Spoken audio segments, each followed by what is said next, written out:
We have the September 2023 jobs report, and it's great news for President Biden and the American people, who unfortunately, despite this, still trust Republicans more on the economy than Democrats, now more than ever.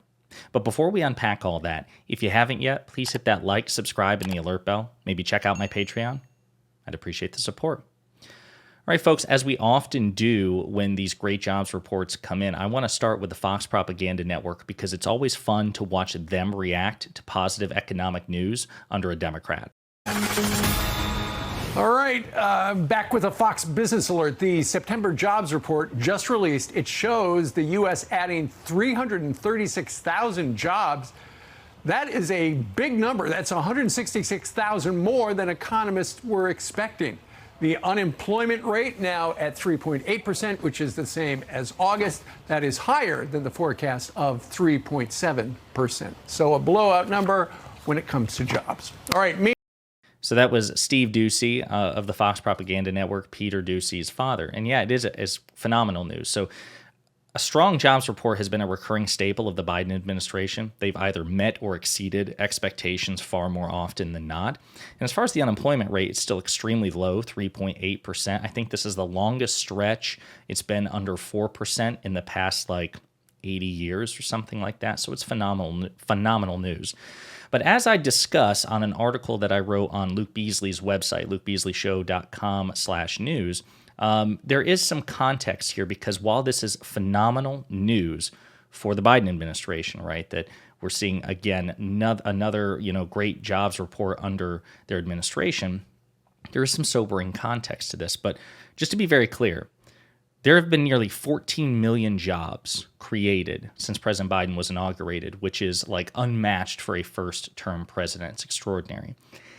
And yet, there is some polling that indicates that Republicans, who have always enjoyed a lead in terms of favorability on the economy, Americans just tend to view them as better on the economy, that's actually higher now than it's ever been, which suggests that there is, again, this ongoing tension between the facts, which favor Democrats, and the perception, which favors Republicans. But unfortunately, if the two are in conflict, perception always wins. Now, I want to play this quick clip from Gavin Newsom from a recent Chris Cuomo interview where this is weeks ago, this is before this jobs report, but where he basically summarizes the case on the economic argument.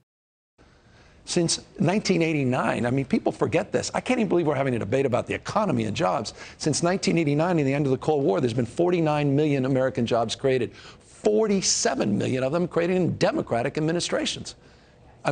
It's not even an interesting debate for me, and it shouldn't be for the country, but we got to, I agree, sell the facts and acknowledge the feelings. A debate can 100%. So this is another reason, by the way, why I think that Ron DeSantis is in for a rough time when he debates Gavin Newsom. Gavin Newsom has the facts on his side, and he has a mastery of the facts, and that's a pretty lethal combination. Somebody that I follow quite a bit on Twitter is Simon Rosenberg, who used to work for the Clinton administration, and he actually rose to incredible prominence during the lead up to the 2022 midterms because he was one of the few loud voices, right? He had a loud voice and he was one of the few of them to say that there wasn't going to be a red wave. And so he was one of the few who was proven to be correct. And his profile has risen considerably among political commentary. He is phenomenal. And he constantly tracks the data on this and releases it again and again and again. And this chart puts it in great perspective. So like Governor Newsom says, since the end of the Cold War, especially now with this job update, there have been nearly 50 million jobs created since the end of the Cold War. And 96% of those jobs, 47 million, have been created under Democratic administrations. And yet, that's not the perception. The perception is that Republicans are better on the economy.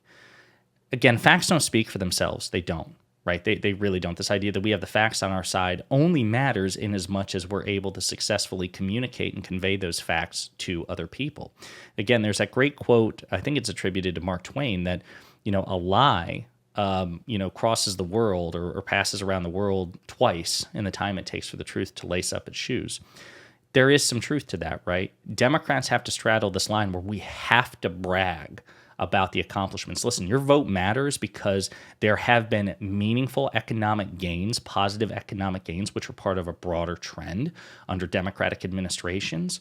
where we've made progress, meaningful, important progress that would not have occurred, statistically speaking, if a Democrat had not been in charge. And yet, there's still legitimate pains that have to be addressed, which, by the way, exist regardless of who's in power. So the fact that this economy works primarily, to enrich the rich rather than enrich the poor, that's a problem that exists regardless if there's a Democrat in office or a Republican in office. But a Democrat's much more likely to take it seriously and try to address it. So this is the situation that we straddle. So it's important that we discuss these data points. It's important that you all be armed with the facts on your side. That way, when you talk to your conservative uncle or your independent, neighbor, and the common talking point, which is, okay, I trust Democrats and the left on social issues because they tend to be more tolerant, more egalitarian, more compassionate, more empathetic.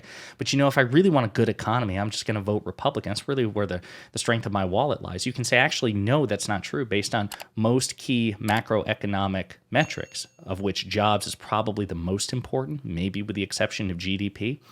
Democrats consistently outperform Republicans. It's important that we know this, and I'm sure we'll be talking about this again when October's jobs reports come out in November.